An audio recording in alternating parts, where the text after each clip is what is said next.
법은 차갑지만 사람을 따뜻하게 바라보는 오늘의 히어로 변호사 정성용입니다.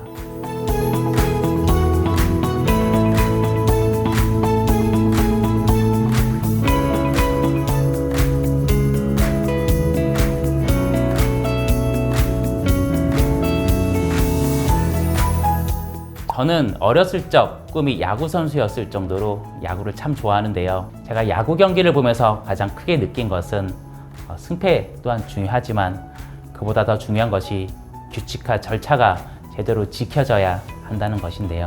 공정하지 못한 판정으로 인하여 경기 결과가 어느 한 팀에 부당하게 노출된다고 한다면 결국은 누구 하나 납득할 수 없고 팬들의 관심 또한 떠나게 할 것이기 때문입니다. 저는 법조인이 되어서 이러한 야구 경기에서도 중요한 공정한 규칙 적용이 법에 있어서도 필수적으로 필요하다고 생각을 하고 업무에 임하고 있습니다. 만약 공정하지 못한 법 집행이 이루어진다고 한다면 분명히 억울한 사람이 생길 것이고 그로 인해서 사회의 질서 또한 그리고 법에 대한 신뢰 또한 무너질 것이라고 생각하기 때문입니다. 유튜브를 통해서 시청자분들이 궁금해하시는 점들을 알기 쉽게 설명해 드리기 위해서 노력할 테니 함께 해주시면 감사하겠습니다.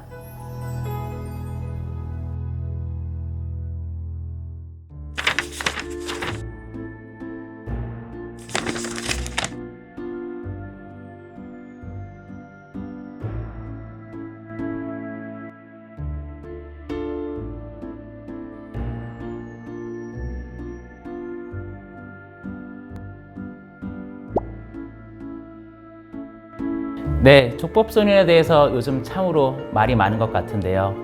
아이들의 범죄가 크게 이슈화되면서 많은 분들이 여기에 분노하고 있는 것 같습니다. 현행 기준으로 형법은 만 14세 미만은 형사처벌을 하지 않는다고 하고 있고 소년법은 그중 만 10세 이상 14세 미만 이 범죄에 해당하는 행위를 하면 촉법소년으로 보아 형벌 대신 보호처분을 내리도록 합니다. 쉽게 말해 징역 벌금이 아니라 교육과 보호 중심의 개입을 통해 재범을 낮추는 설계를 하는 제도입니다. 보통 경찰 조사에서 가정법원 소년부로 송치를 하고 법원에서 보호처분 심리를 하는 것으로 진행이 됩니다. 보호처분은 단계가 다양합니다. 수강명령, 사회봉사, 보호관찰, 보호시설 위탁 등이 있고 사안이 무거우면 소년원 송치까지 이때 행위의 중대성, 재범 위험성, 가정환경, 피해 회복의 정도를 함께 보고 처분을 내립니다. 사실과 조금 다릅니다. 형사 정과는 남지 않지만 법원의 보호사건, 기록과 지도 감독, 생활 통제, 상담 치료가 병행이 되고 있습니다. 네, 사회적 논의가 이어지고 있고 일부 제도 개선이 검토가 되고 있습니다. 연령이 하향돼야 되는지 여부, 만약에 하향된다면 몇 살까지 하향돼야 되는지 조금 더 사회적인 논의 및 합의가 필요하다고 생각합니다. 초등학교 6학년 아이가 친구들과 놀다가 나온 한마디가 사건이 되었던 경우가 있습니다.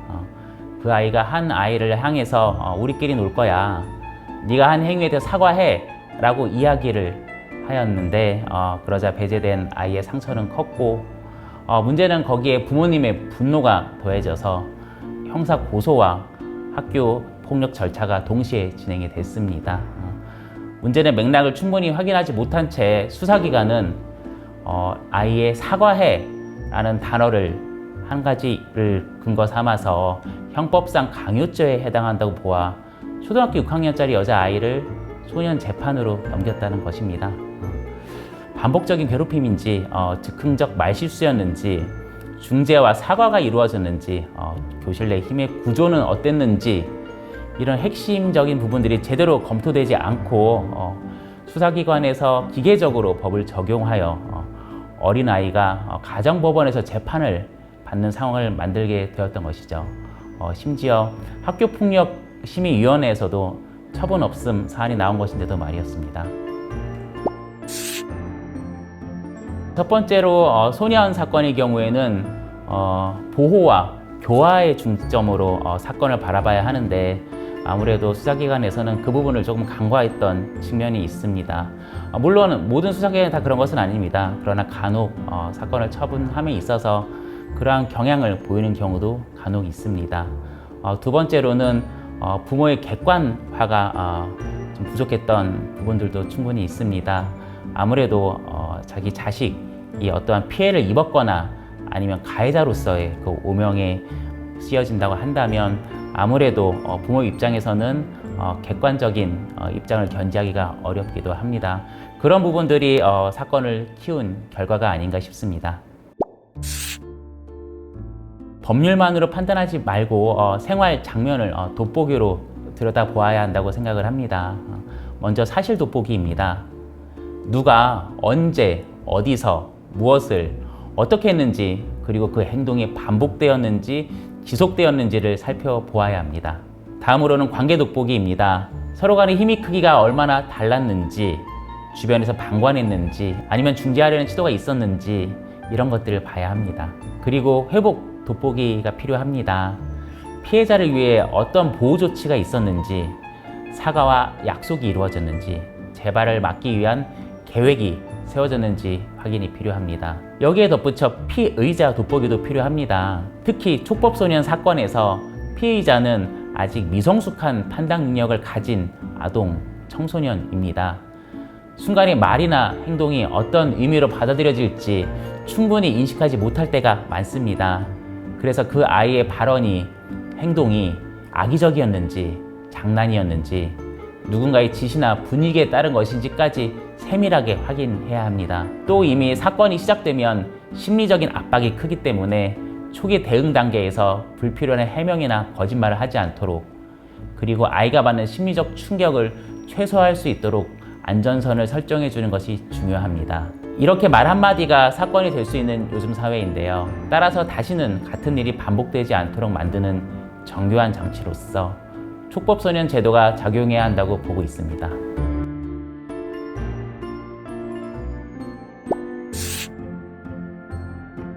저는 피해자든 피의자든 공정한 절차에 따라서 법을 적용받는 것이 필요하다고 생각합니다. 법적 절차에서 결과는 나오지만 상처와 후유증은 양쪽 모두에게 남습니다. 사건을 해결하는 것은 법의 몫이지만 사람을 회복시키는 것은 그 과정을 함께하는 전문가의 몫이라고 생각합니다. 결국 저희 철학은 사람을 먼저 보고 그 다음 법을 적용하는 것입니다.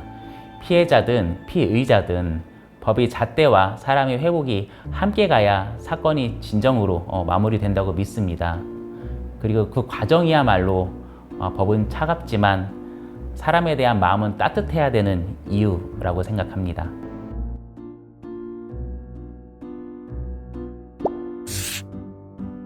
맞습니다. 공정성은 제 사건 처리 철학의 또 다른 핵심이기도 합니다. 저는 의뢰인이 피해자든 피의자든 그 사람이 겪는 부당함을 바로잡는 것을 제 일의 출발점으로 삼습니다. 절차가 한쪽으로만 기울면 반드시 누군가는 억울함을 안게 됩니다. 법은 결과뿐만 아니라 과정도 공정해야 하고 그 과정이 흔들리면 진실에 도달하기가 어렵습니다. 아마 제가 공정성을 더 강하게 의식하게 된 건 제가 좋아하는 야구 경기 덕분인 것 같습니다. 최근 제가 어렸을 때부터 응원하던 한화 이글스 성적이 매우 좋아서 하루하루 즐거운 마음으로 생활하고 있는데요. 야구 경기에서 가장 중요한 것은 물론 누가 이기느냐도 중요하지만 판정과 규칙이 모두에게 똑같이 적용되는지, 그것이 경기의 공정함을 결정했고 그러한 공정함이 보장된 경기 속에 나온 승패 결과는 서로가 납득할 수 있다는 것입니다. 요즘은 볼 판정을 ABS 기계로 하고 비디오 판독 시스템이 도입되면서 심판 판정의 공정성이 화두가 되는 경우가 적어졌지만 과거 한쪽으로 기운 판정은 선수들의 집중력을 깨고 경기에 대한 신뢰를 무너뜨리며 이를 시청하는 팬들 또한 기만당하는 느낌을 느끼기도 하였습니다. 저는 사건을 맡으면 가장 먼저 사실의 균형을 확인합니다. 청소년 사건에서 이 공정성은 더 중요합니다. 아직 미성숙한 판단 능력을 가진 아이들이 순간의 말이나 행동으로 사건에 휘말릴 수 있고 피해자는 그 말 한마디로도 큰 상처를 받을 수 있습니다.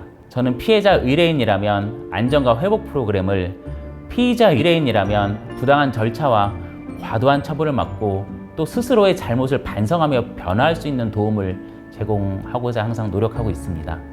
이렇게 해야 의뢰인이 다시는 같은 부당함을 겪지 않게 만들 수 있습니다. 네, 저는 법률가로서 가장 먼저 생각하는 게 이 사람이 절차 속에서 억울함을 겪고 있지는 않은가입니다. 피해자든 피의자든 권리를 지키고 부당한 대우를 받지 않도록 하는 것이 제 일의 출발점이고, 사건이 끝난 뒤에도 문제없이 일상을 살아갈 수 있도록 하는 것이 제 목표입니다. 법은 차갑지만 그 법을 다루는 사람의 마음은 따뜻해야 한다고 생각합니다. 저는 항상 의뢰인의 이야기를 끝까지 듣고 필요한 권리를 지키기 위해서 최선의 노력을 다하고자 하였고, 앞으로도 이러한 초심을 잃지 않고자 합니다. 법 앞에서 위축되지 않도록, 그리고 다시는 부당한 절차를 경험하지 않도록 늘 옆에서 함께 하겠습니다.